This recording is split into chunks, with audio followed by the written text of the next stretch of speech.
साथ अदालत में नोटों की बारिश करने आए हैं mister Dhanraj, fake bank of India के मैनेजर। सत श्री अकाल जी। सत श्री अकाल। मिस्टर धनराज, आप पर यह आरोप है कि आप लोगों को जबरदस्ती लोन दिलवाते हैं। क्यों? जबरदस्ती तो जी वसूल कर दे। हम लोग लोन तो बड़े प्यार से देते हैं भाई। आप पर यह भी आरोप है मिस्टर धनराज कि आप गरीब और अनपढ़ लोगों की बातों को एक कान से सुनते हैं और दूसरे कान से निकाल देते हैं। ऐसा क्यों? दूसरे कान से निकालने का सवाल ही पैदा नहीं होता, क्योंकि उस वक्त मैं दूसरे कान से किसी और अनपढ़ कस्टमर की बातें सुन रहा होता। गलत इल्जाम है भाई। देखिए, आप पर यह भी आरोप है कि अगर कोई ग्राहक गलती से एक नोट ज्यादा दे देता है तो आप उसको कुछ नहीं कहते, लेकिन अगर वही ग्राहक एक नोट गलती से कम दे देता है तो आप उस पर भड़क जाते हैं। ऐसा क्यों?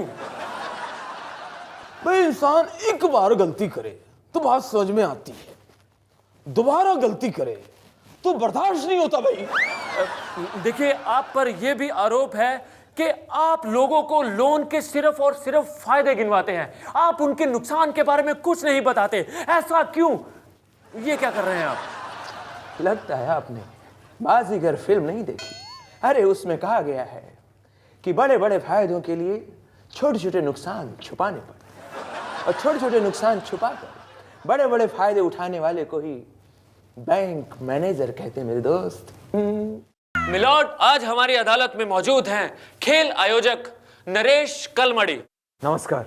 नमस्कार। देखिए, आप पर इल्जाम है कि कॉमनवेल्थ गेम में पैसों का हेरफेर बहुत ज्यादा हो रहा है। इसी को तो कहते हैं कॉमनवेल्थ गेम, कॉमन लोगों के पैसों का खेल। खेल भावना ठेवली पाहिजे। देखिए, आप पर यह भी इल्जाम है कि अभी बहुत सारे स्टेडियम्स बने नहीं हैं, जबकि कुछ ही दिनों में खेल शुरू होने वाले हैं, तो खिलाड़ी कहां खेलेंगे? पार्लियामेंट में। पार्लियामेंट का खेल हम लोग रोज देखते हैं। कोई निशाना लगा के माइक फेंक के मारता है, कोई निशाना लगा के जूता फेंक के मारता है, कोई किसी की धोती खींचता है, कोई किसी को गमला फेंक के मारता है, वो भागता है, वो पकड़ता है, वो दौड़ता है। जब इतने खेल वहां हो सकते हैं तो कबड्डी, खो खो, भाला फेंक, तीरंदाजी, ये सब वहां क्यों नहीं हो सकता? खेल भावना ठेवली पाहिजे। देखिए, आप पर यह भी इल्जाम है कि आप मीडिया से डरकर शीला दीक्षित जी के पीछे जाकर छुप गए थे। क्यों? मीडिया से डरकर नहीं गया था मैं शीला दीक्षित को यह सजेस्ट करने के लिए गया था कि इस बार के खेल में hide and seek, I spy जैसे खेलों को भी शामिल करना चाहिए। खेल भावना ठेवली पाहिजे। देखिए, आप पर यह भी इल्जाम है कि आपने एक टिश्यू पेपर बॉक्स पूरे 4000 रुपए में खरीदा है। जहां देश की इज्जत की बात हो, मैं पैसे की परवाह बिल्कुल नहीं करता। लेकिन मार्केट में तो उसका रेट 150 रुपए है। माइते मला, वो बाहर से आया है, सर्विस टैक्स है, कस्टम है, फिर जो उसे लेकर आया है उसका पैसा वगैरह कौन ऐड करेगा? खेल भावना ठेवली पाहिजे। देखिए, आप पर यह भी इल्जाम है कि आप खिलाड़ियों को प्रैक्टिस करने का मौका ही नहीं दे रहे, जिससे उनकी फॉर्म सेट नहीं हो पा रही है, तो वो गोल्ड मेडल कैसे लाएंगे? गोल्ड मेडल फॉर्म सेटिंग से नहीं आने वाला, बल्कि बाकी प्लेयरों के साथ सेटिंग करके आएगा। इसीलिए मैं पैसे जमा कर रहा हूं। देखिए, आप पर यह भी इल्जाम है कि पिछले 14 सालों से आप आईओसी की कुर्सी पर चिपक कर बैठे हैं। क्यों? Why not? बचपन से मेरा भी सपना था कि खेलों में मेरा भी कोई रिकॉर्ड हो, तो कुर्सी के खेल का मेरा ये नया रिकॉर्ड है। खेल भावना ठेवली पाहिजे। मिलॉर्ड, आज हमारी अदालत में मौजूद हैं एक ऐसे शख्स जो सिर्फ शादी करना जानते हैं, निभाना नहीं, मिस्टर राहुल राजन। नमस्कार। देखिए, आप पर सबसे पहला आरोप यह है कि आप इंसान के रूप में जानवर हैं। नहीं यार, क्या बात कर रहा है? मैं तो सिर्फ वर हूँ जिसकी पहले शादी हुई, बाद में हुआ स्वयंवर। आजकल मैं हो गया हमलावर। अगर सिंपी नाराज होकर चली गई तो बन जाऊंगा किसी और का वर।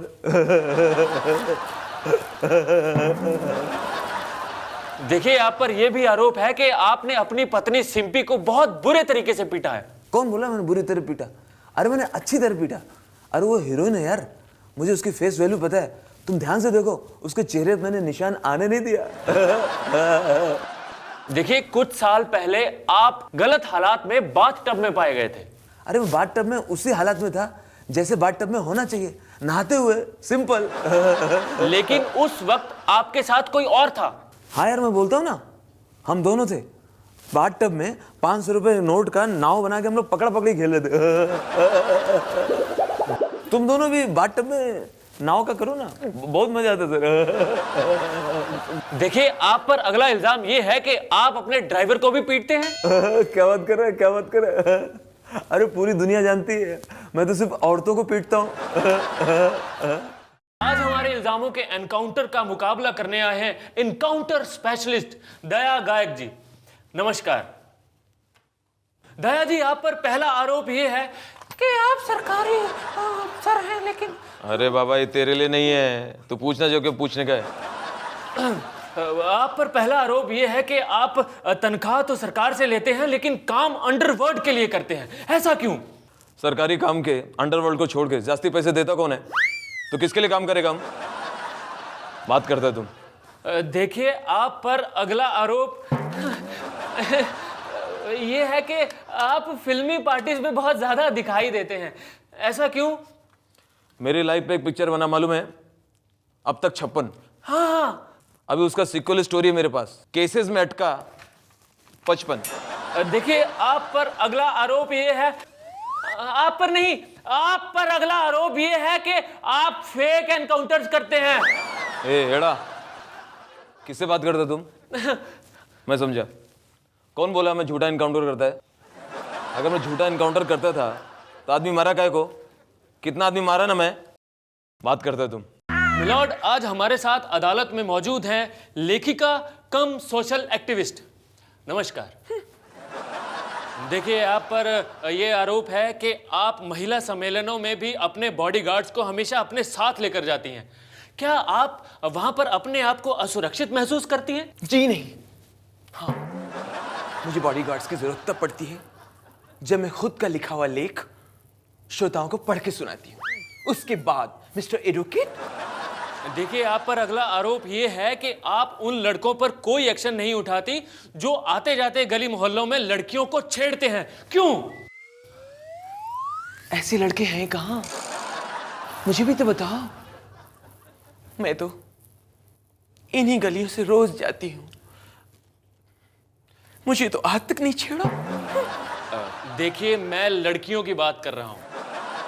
खैर, आप पर अगला आरोप यह है कि आप गरीब कन्याओं की शादी करवाने के लिए तो हमेशा आगे रहती हैं, लेकिन जहां उनके तलाक की बारी आती है आप अपने कदम पीछे हटा लेती हैं। क्यों? मिस्टर एडवोकेट, मेरा काम है पुरुषों को सजा दिलाना, ना कि उन्हें मुक्ति दिलाना। बदतमीज पुरुष। मिलॉर्ड, आज हमारे इस कटघरे में मौजूद हैं नेता रामलाल जी, जो बेचारे इलेक्शन हारने की वजह से पागल हो गए। पागल नहीं हूं मैं।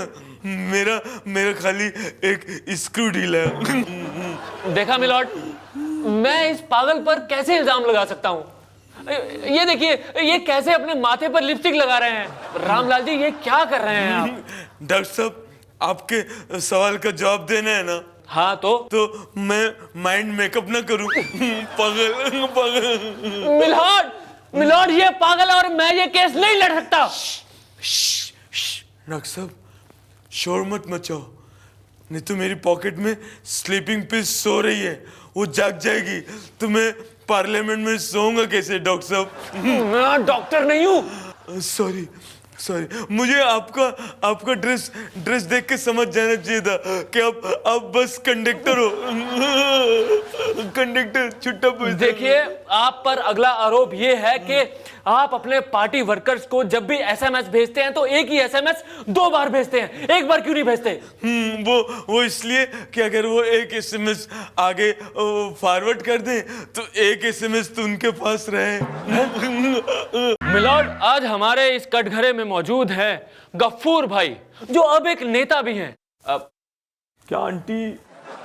ये अंकल, ये बिना गैस का लाइटर, ये खजूर। एक्सक्यूज मी, ये क्या हो रहा है? अरे ये अपन लोग का स्टाइल है क्या? अरे स्टाइल बंद कीजिए। आप पर पहला आरोप यह है कि आप टैक्स वसूली विभाग चाहते हैं। ऐसा क्यों? अरे अपन का काम ही वसूली का है क्या?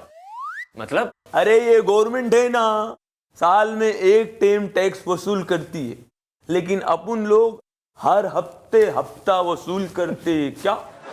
देखिए, यहाँ पर यह भी आरोप है कि आप महेश भट्ट की रीमेक फिल्म सड़क में पैसा लगाना चाहते हैं।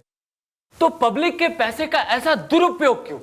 भाई अपन पब्लिक से अच्छी सड़क का वादा किए ला था, तो भी गवर्नमेंट से अच्छी सड़क महेश भट्ट बना रहे ला, तो पैसा अच्छी जगह लगाया कि नहीं?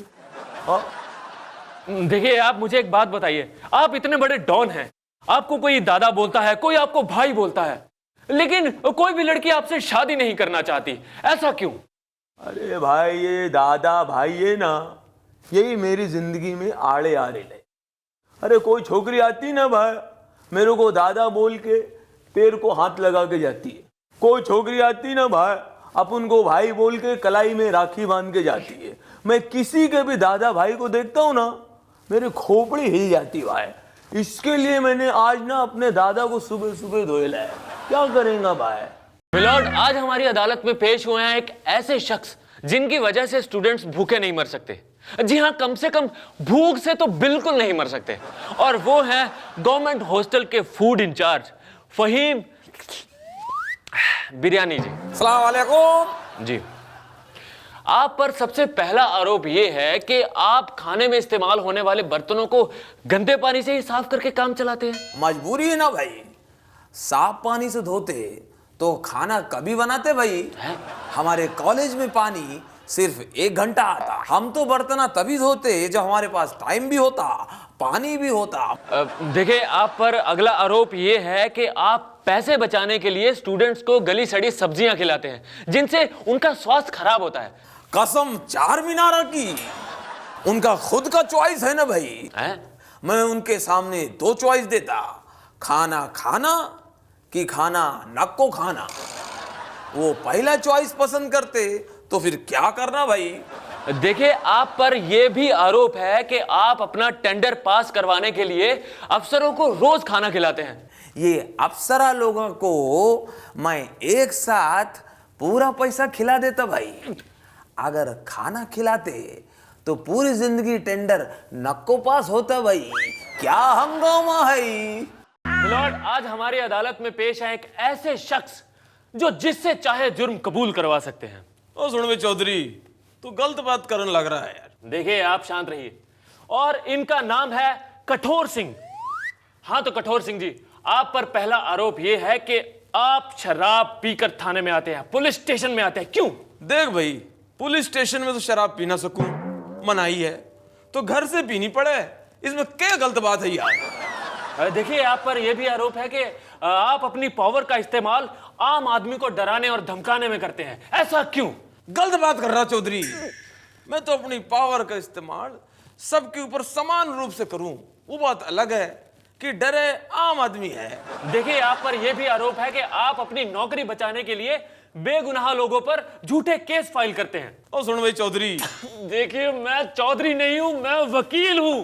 हाँ वकील साहब, सुन भाई, मैं झूठे केस न बनाता, केस तुम्हें बनाता एकदम सच्चा। वो बात अलग है, बाद में कोर्ट उसे झूठा साबित कर देती यार। मिलॉर्ड, आज हमारे साथ मौजूद है इस कटघरे में पुलिस विभाग के आईजी। लो जी, आ गया जी। ओ भाई साहब, मैंने आईएजी नहीं बोला, मैंने बोला है कि आईजी। ओके जी। आप पर पहला आरोप यह है कि आपके पास बुलेट प्रूफ जैकेट्स होने के बावजूद भी आपके सिपाही शहीद हो जाते हैं। ऐसा क्यों? इस बात का हमें दुख है, अच्छा, लेकिन हमने उसके लिए रास्ता भी निकाल लिया है। मैंने अपने हर जवानों को 1-1 साल के लिए फिल्मी ट्रेनिंग अनिवार्य कर दी है। उससे क्या होगा? उससे हमारे जवान सीख जाएंगे कि छाती में 10-10 गोली खाने के बाद भी कैसे जिंदा रहा जाता है। देखिए, आप पर यह भी आरोप है कि आपने अपने जवानों को बंदूकों के बजाय लाठियां थमा दी हैं उनके हाथों में। ऐसा क्यों किया आपने? मैं लाठी क्यों ना थमाऊं? क्यों थमाएंगे? मैंने इसलिए थमाया क्योंकि गांधी जी ने इसी लाठी को दिखाकर अंग्रेजों को भारत से खदेड़ा था। बस यही सोचकर मैंने अपने सभी सिपाहियों को 1-1 लाठी दे दी। क्या गलत किया मैंने? देखिए, आप पर यह भी आरोप है कि आपने अपने जूनियर को सिर्फ लाठी चार्ज कहने पर सस्पेंड कर दिया। ऐसा क्यों किया आपने? यह गलत इल्जाम है मिलॉर्ड, गलत इल्जाम है। वो बेवकूफ पढ़ा लिखा होकर अनपढ़ों जैसी बातें कर रहा था। भीड़ के सामने मेरे पास आया, मेरे कान में बोलता है, सर लाठी चार्ज, सर लाठी चार्ज। मैंने गुस्से में उसका गिरेबान पकड़ा, उसको खींचा। मैंने कहा, मैंने गाड़ियों की बैटरी चार्ज सुना है, मैंने मोबाइल की बैटरी चार्ज सुना है, लाठी कब से चार्ज होने लगी? बोल, लाठी कब से चार्ज होने लगी? बस इसी बात पर शर्मिंदा हो गया और खुद नौकरी छोड़ करके आए। फिर मिलॉर्ड, आज हमारी अदालत में अपने जुर्मों की पाठशाला लगाने आ रहे हैं अध्यापक ज्ञानचंद विद्या चट्टोपाध्याय जी। हाँ, तो इतने लंबे नाम वाले अध्यापक जी, आप पर सबसे पहला आरोप यह है कि आप स्कूल हमेशा 10 बजे पहुंचते हैं, जबकि आपका स्कूल तो सुबह 7 बजे शुरू हो जाता है। क्यों? अच्छा, है? सुबह 7 बजे शुरू हो जाता है? तो अगर ये बात है तो मैं प्रिंसिपल साहब को लिख के देने को तैयार हूँ कि भाई मेरा इंतजार न किया करें, स्कूल तो सुबह 7 बजे चालू कर दिया करें। तो देखिए, आप पर यह भी आरोप है कि आप सिर्फ उन्हीं स्टूडेंट्स को ज्यादा मार्क्स देते हैं जो आपके पास ट्यूशन पढ़ते हैं। मजबूरी है सर, अगर मैं उन बच्चों को भी अच्छे मार्क्स ना दूं तो मेरी पोल खुल जाती है कि हमारे पढ़ाने में ही प्रॉब्लम है। तो सर मजबूरी है ना स्कूल में। देखिए, आप पर यह भी आरोप है कि आप बच्चों पर हाथ उठाते हैं। भाई आप भी बताइए, अगर आप क्लास में सो रहे हो और कोई बच्चा आपके कान में पेंसिल डाल के गुदगुदा के चला जाए या आपके कान में थूक के भाग जाए तो आप हाथ नहीं उठाएंगे तो क्या प्यार करेंगे उससे? भाई मजबूरी होती है टीचर की। देखिए, आप पर यह भी आरोप है कि आप स्कूल के लिए मिलने वाले फंड को आपस में मिल बांट कर खा लेते हैं। क्यों? भाई ये गलत बात है। जब से मैं एज ए टीचर इस स्कूल में ज्वाइन हुआ हूँ तब से आज तक इतना फंड तो सरकार की तरफ से नहीं आया कि मैं और टीचर में बांट सकूं। मजबूरी में इसे पूरा का पूरा मुझे ही हजम करना पड़ता है। सर मजबूरी है।